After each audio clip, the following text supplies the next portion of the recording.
Hey guys, what's up? Welcome to another episode with me, Shashank Godappa. And in today's episode, I am up with another personal finance episode where we're going to deep dive into some personal finance strategies. Okay, so let's quickly begin because today I'm going to teach you how you can reach 1 crore with your SIP. And as I said, I'm not like other people who will give a very straightforward video. We will be analyzing multiple different scenarios and how we can reach it as fast as possible and how small variations in your investment plan can actually help you a lot. So let's quickly begin. Also, guys, I don't know how many of you know this, but I am very busy and very excited to launch our Reco Wealth app. It is an app that is coming out in the next 2-3 months. Fingers crossed. This will be our first app offering.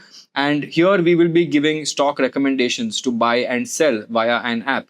So if you are interested and you want early access, you can join the waitlist because the waitlist guys obviously get a lot of perks. It is absolutely free. There is no spam on this.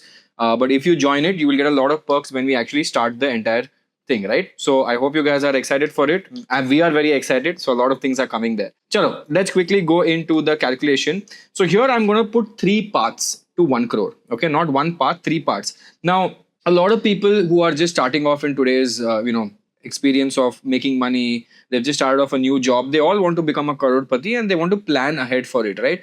The problem is nobody knows how much to put, what to put, and how to tweak it a little bit for you to actually make that 1 crore. So today we are going to go into that system only to understand how you can actually reach that 1 crore. So we're going to take 3 parts. One is the fixed contract path, one is the invisible step up path, and one is the loaded start. Okay, because a lot of people have this confusion that should we do one SIP, should we do different SIPs, or should we do a front loaded SIP? And I will also talk about how to allocate this in what type of mutual funds also. So stay attention. So we're going to take some core assumptions. I'm going to take annual CAGR at 12%. Now I know there are some people who will say that Shashank, we should not take 12%, we should take 10%, we should take 9%, we should even take 0%. So for all those people who are economists in the comment section, let me just answer to you this question that India's CAGR will always be above 6. Okay, maybe 12 is good scenario, but 6 to rahega hi. This is mainly because in India the inflation rate itself is 4 to 6%, and India is a inflation pass through company. That means all your top offices, they pass on the inflation to the end customer. If a shampoo becomes expensive, it will go up by 6%. So if a shampoo is being sold for 100 rupees, inflation is 6 rupees, the company will sell it to you at 106 rupees and you will buy it also because you will not even think about 6 rupees too much, right? Mengai in India is passed on to the end consumer. So if that happens, your corporate profits will always grow by inflation rate minimum. Then you have the GDP growth rate coming in, which is around 5 to 6%. Hence, we reach the number of 12%. So इसमें inflation कम हो गया तो GDP बढ़ेगा. अगर GDP कम हो गया तो inflation बढ़ेगा. So something or the other will compensate, right? But again, see, if you see the last 2 years, the corporate profits have caught up. And if you see IT companies, they have caught up because of INR depreciation. If you see FMCG companies and hospital companies, which is medical inflation is currently at 12%. You see all hospital companies are doing well. So corporate profits have caught up. P ratios have come lower. Now we will see the economy going up very soon as well. So this is the cycle you need to understand. Over a longer term cycle, we will take 12% as an average. You want to take 10%, you can, but we will take 12% for this. Annual inflation I'm holding at 6. Medical inflation I'm holding at 12. Now, if I start with a fixed contract, which is let's say 44,000 rupees SIP. Now, let's understand who can do 44,000 rupees SIP in the first place. This is for someone who has a salary of at least 80,000 to 90,000 rupees. That means if I keep an incomes to savings ratio of at least 50%, I can save 44,000 rupees. And I don't want to overthink that 44. I will put it straight into my savings, right? But someone who is itself making 44,000 to 50,000 rupees, for you, saving 4,000, 5,000 rupees is great. I mean, your mutual fund industry will be very happy if you do that. But I think you should focus on increasing your salary from 50,000 to 90,000. So, उस पे focus करो कि how do I increase my salary from 44,000 to 80,000, 90,000? How do I upskill myself? How do I become better? Because 30, 40,000 mein you're playing a very very difficult game, right? So I would focus on that instead of saying up 500 rupees mein SIP karo. You can start with 500, but nobody's become rich with 500. I'll be very honest with you, right? The more money you put in the early years of your life, the more rich you will become. So in this, let's assume a fixed contract of 44,000 for 10 years. Okay. The second one, I will be taking an invisible step. Invisible step is with the annual SIP of, let's say, if your monthly SIP of 10,000. This is, as I said, for if you don't have the money. Okay. I'm looking at all scenarios. Let's say I don't have the money today. I am making 50,000 rupees as salary and I have 10,000 rupees to invest. So how do I do this? So I'm giving you all scenarios, as I said, right? Usually people only give you one scenario. So let's say 10,000 rupees we start with. Every year I will increase by 15%. Usually people say step up should be 10%. I'm saying no, you try to do more. If you're starting less, then try to do more. Okay, so 15% and duration is 15 years. And then this is another thing called front loaded start. So monthly SIP in the start will be higher, and then you can reduce it later on. But if you want to take loans, you can, right? So this is something you can do, because in the start of your career, you should not take loans. You should not take EMIs, right? So you should front load your SIPs as much as you can. And then in the later years, which is your next half of your life, you will have to buy a house, you will want to buy a car, you will want to buy an expensive phone, your EMIs will start. That time, what if you remove remove the investments and reduce it and keep it in maintenance mode? So as I said, I'm going to show you every scenario how this actually plays out. Now coming to lifestyle inflation, I'm going to give you an example here also.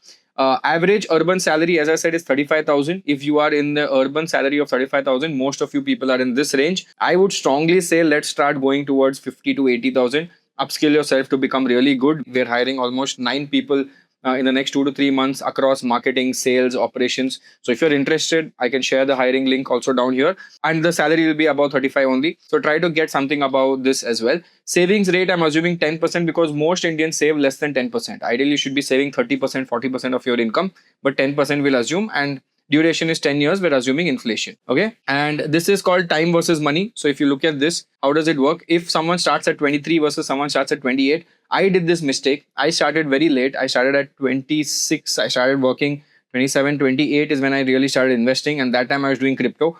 But 28 is when I started. That's why my compounding was not good.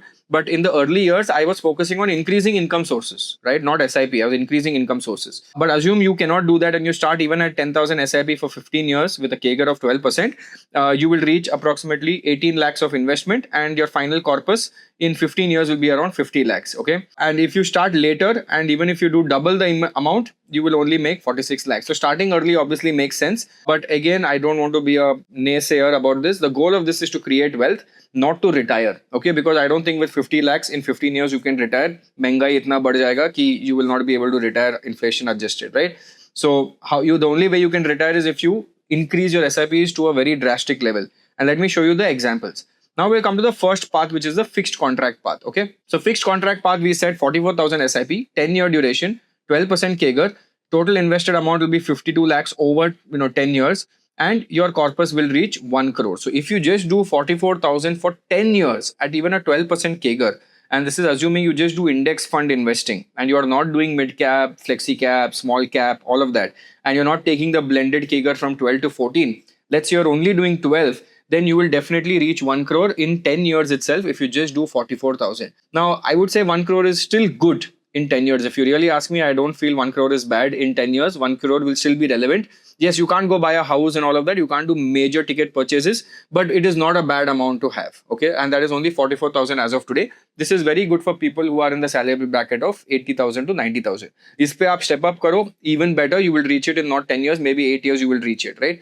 So this is how it looks, year-end corpus. I will also give you the sheet. Okay, don't worry about it. As I told you, we are here to learn. I will give you the sheet as well. Now, there might be another person who says that Shashank, every year 12% nahi milega, which is correct. In Excel sheet, everything looks nice, but in reality, nahi milta, right? Because last 2 years, I know what has happened. My portfolio has not gone up at all.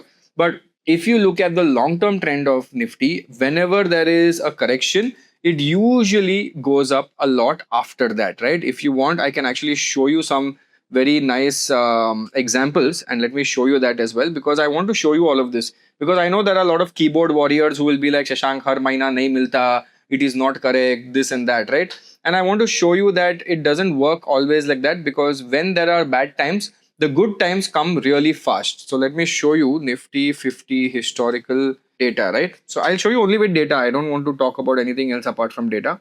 I will show you last 20 years data. Now look at this. This is last 20 years data of Nifty. And we'll look at annual. Okay, don't look at monthly, look at annual. So in 2002, it was 3%. Okay, the next year went up to 71%. Now, when the growth comes up too much, it has to normalize 10%, then 36%, then 39%. Then we went towards the bull run, which is the 2008 bull run. But just imagine this bull run, 2003, 71, 10, 36, 39, 54. People who invested in this time frame made a killing. By the way, this is compounded. So 1 rupee became 1.7, became 1.8, became 2.4, became 3, became 3 point, became almost 4.5, right? So 1 rupee in 4 years became 4.5 just on index level. Obviously at investment level, even crazy. And then the whole market went bust, and that is when 51% got wiped out. So that 4.5 rupees fell down to, let's say, 2.25. Still better than 1 rupee because it went up so much.